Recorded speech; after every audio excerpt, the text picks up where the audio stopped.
Hello guys, hello Cancer. Welcome dito sa aking channel, Kapalaran 888. Welcome. Alamin natin kung anong messages, vibration, gabay energy para sa lahat ng Cancer. Ito ay general reading.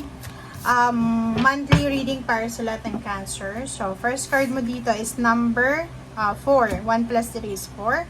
The return of Aphrodite. Temple, birth of the goddess, guidance, goddess energy, treating as sacred. So, etong energy na to, babae ka man or lalaki, lalo sa babae, mag-iingat ka ha. Kung ayaw mong mabundes, ngayong March, make sure na gumagamit ka ng contraceptions. Kasi, fertile ang buwan na to para sa'yo. So, pwede kang mabundes, pwedeng makabundes yung lalaki. Take care of your body. Kasi na-impress to eh. Take care of your body, take care of your health.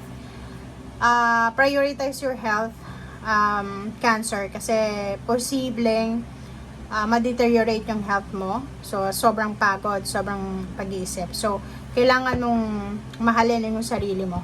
Okay?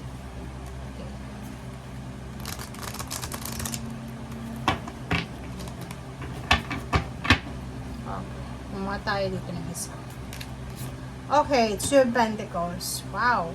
So, dito, since Aphrodite, return of the Aphrodite, sinasabi na, posibleng kung halimbawa for several months, hindi masyadong maganda yung takbo ng pera mo. Yung parang instead na maging maayos yung takbo ng negosyo, nalugi pa. Or pwedeng iba, maraming nakaranas ng unemployment, or may trabaho pero hindi masyadong maganda yung pasok ng pera, yung walang overtime, or limited lang yung work time. But for the month of March, isa sa mga i-offer sa'yo ng buwan na to is yung mabalanse mo yung pera. Nandito yung Two of Pentacles. So, ibig sabihin, bibigyan ka ng pagkakataon ng universe ang ating Panginoon na makapagsimula.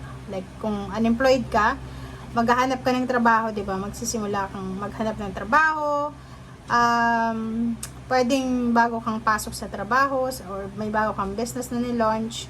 Basta, yung March na to is maraming possibilities para mabalanse yung financial mo. Maraming possibilities para maayos yung takbo ng pera. Okay? Okay, Cancer.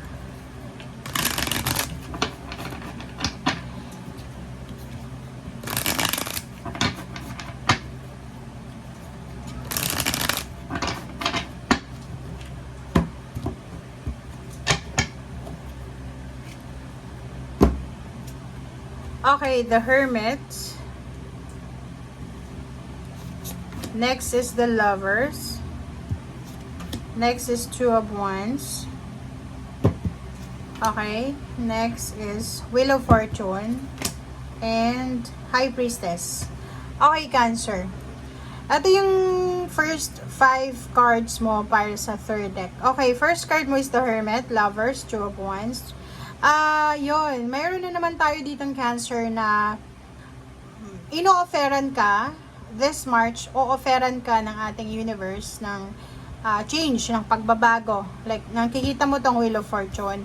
Ito yung i-offer sa'yo. Ino-offeran ka this year ng 2025, especially this March, ng new beginnings. New beginnings or parang papabor naman sa'yo yung tadhana, yung takbo ng buhay ng tadhana. But the problem is, nalilito ka, pwedeng malito ka, kasi meron ditong Two of Wands. Pwedeng marami kang offers na matatanggap. So, hindi mo alam kung alin dito yung para sa'yo, hindi mo alam kung ano yung pwedeng magbigay sa'yo ng satisfaction. Kasi pag ganun pag marami tayong mga choices, hindi tayo makapag-decide. Yung iba din sa inyo, it's all about relationship. If you're, for example, single or looking for a relationship ka, maraming manliligaw sa'yo this March. Or marami kang makikilala, ibang lahi, Pilipino, parang ganon. So, trabaho ganun din, diba? So, maraming i-offer sa'yo ang universe na pwede mong simulan financially. But be careful kasi nandito yung High Priestess. Sinasabi ng High Priestess na to, ng High Priest, lalaki siya, na hindi lahat ng offer na binibigay sa atin ay para sa atin. Kasi minsan yung offer na yon is a test. Minsan yung offer na yon is papadaanin lang yun sa kamay natin. Parang gano'n. Gano'n 'di ba? Next is pag-isipan mo, the hermit, reflect, pray, meditate sa lahat ng decision making mo. Kung mayroon kayong mag-asawa, mag-boyfriend, mag-girlfriend, magulang, siblings na kailangan pagdesisyonan, mga choices and decision making, pag-isipan nyo, pag-usapan nyo ng all together, di ba? Mag-forum kayo, family forum, parang ganun. Okay? And sinasabi ng baraha dito ng Wheel of Fortune na kung ano man itong mangyari sa'yo ngayong March, isipin mo na may hidden message ang universe para sa'yo, ang ating Panginoon para sa'yo. So, wag mong masamain yung mga posibleng mga mangyayari ngayong buwan na to.